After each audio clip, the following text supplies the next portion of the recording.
Hey, this is Joshua Topolsky with The Verge, and we're looking at the Samsung Galaxy Nexus. This is the next flagship Google device designed by Samsung in conjunction with Google. The device itself is really thin. It's about as thin as the iPhone 4S or iPhone 4, which is kind of amazing, but it has a gigantic 4.65-inch 720p display, which sounds big, but because of the thinness, it just seems smaller than it actually is. Inside the device has some pretty hefty specs as well. It's got a TI OMAP dual-core CPU clocked at 1.2 gigahertz, has a gig of RAM, and in the US, it will come with LTE on Verizon's network with 32 gigs of storage, and in Europe and other countries, you'll be able to get a 16 gig version with Pentaband HSPA+. The device has a 5-megapixel camera on the back, which can do 1080p video at 30 frames per second, and it has a 1.3 megapixel shooter on the front. The device has an NFC chip on board, as well as Wi-Fi, Bluetooth, GPS, the usual assortment of light sensors, accelerometers, gyroscopes, etc., as well as a 3.5mm headphone jack and a micro USB port. But the big story here isn't really about the hardware, it's about the software. It's the first device running Ice Cream Sandwich, aka Android 4.0, which is the latest, newest version of Android. It is a continuation of what the company was doing with Honeycomb for tablets, but they've brought a bunch of that stuff to phones, and they've brought the OS to parity for both devices. The operating system is wildly different than any other version of Android that we've seen on phones. It is completely revamped in pretty much every way. There are new apps as well as big changes to existing apps. There's pretty much not anywhere on the phone that hasn't been affected in some way by the changes to the software. Animation seems smoother, touch response feels faster and more precise. It just is generally a better looking and better performing OS. There aren't any physical buttons on the Galaxy Nexus, unlike every other Android phone that's ever been made, and the software takes advantage of that. You now get on-screen buttons for home, back, and your multitasking menu.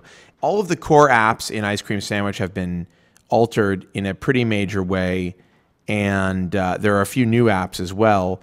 One of the new ones is the People app, which is basically your address book, but now it plugs into social networking services. So not only do you get a nice looking grid of your contacts, but you can also flip that grid over to see if they've been updating their Google Plus account and presumably Twitter or Facebook if they decide to plug into this.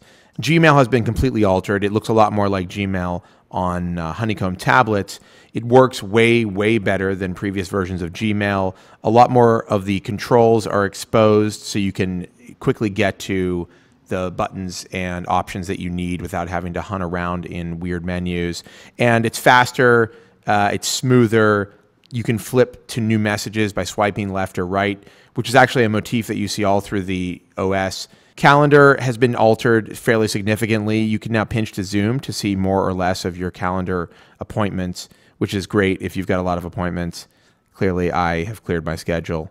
Google Talk has also been updated. Just like in other apps, you can swipe left or right to see different conversations you're having, which is really convenient. Google's even cleaned up the settings menu, and they've added a few things here, like data limiting options where you can set warnings for yourself or set caps for yourself if you're worried about going over your data limits.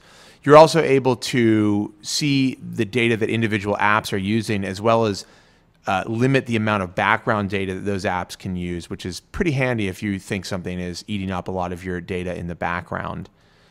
The browser has been significantly improved. In fact, it's one of the fastest mobile browsers I've ever used. It loaded up our page, which is fairly heavy, pretty quickly, and scrolling, zooming in was smooth.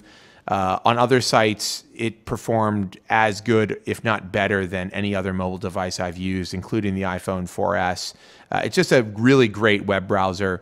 Google's also altered how you use tabs now. You get this nice little tab menu with these squares you can swipe away when you want to get rid of one of the tabs that you're working on.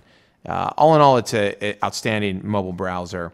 The keyboard is massively, massively improved in Ice Cream Sandwich. Not only is prediction better, but it just seems smarter in every way. It gives you better choices when you're typing. You can tap on words for quick replacements, and it does some of the stuff that I have always wanted it to do, which the iPhone does really well, like know that you type 2 words without a space and it asks if you want to separate them.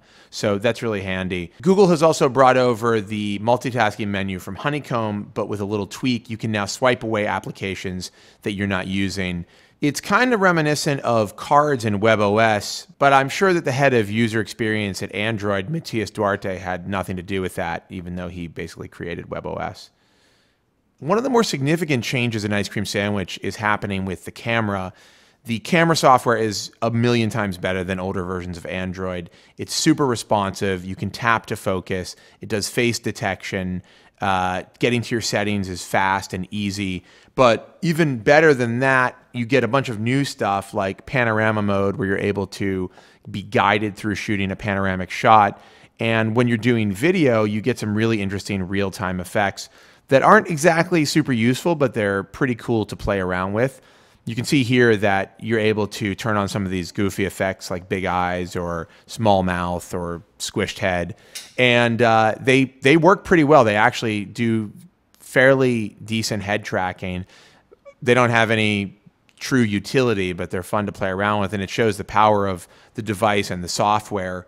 Additionally, when taking still photos, you now get a bunch of editing options. You can add different filters, which are very Instagram-ish, and you can also do more detailed editing like cropping, red eye reduction, rotation, and a bunch of other options that are fairly advanced for a mobile phone. One thing about the Galaxy Nexus that's been a little bit of a controversial subject is Face Unlock. It's a new feature that uses your face to unlock the device. It can be unlocked with a photograph, apparently. We've seen reports on that recently. Google says it's not really a big security feature. I don't think it is either. It's certainly not essential. It's cool to show off to friends, but I wouldn't recommend using it if you're actually concerned about the security of your phone, though it does work most of the time. One cool thing that really is 100% non-essential is that Google has stuck an Easter egg in the operating system. You can see here, if you tap repeatedly on the version of the software, you get, I guess, what's basically an Android Nyan cat. And if you hold it down, it does this animation, which is great. Totally useless, but also totally great. In all, the Galaxy Nexus is an awesome phone. The changes that Google's made to Android are really substantial. This is not a small bump. It's not a slight tweak. It is a total revamp of the operating system. And most of the changes, 95% of them, are for the better. The device itself is big, but not too big in my opinion. The screen is pretty amazing. A 720p display, even on a screen this large, looks really good to my eyes. I think it's probably the only screen out there right now that can compete with Apple's Retina display on the iPhone 4S. It's definitely one of the best smartphones ever made. I would say it could be the best smartphone ever made if the build quality were a little bit higher, maybe if it weren't made out of plastic. But that's a pretty minor knock against it. It's definitely serious competition for something like the iPhone 4S.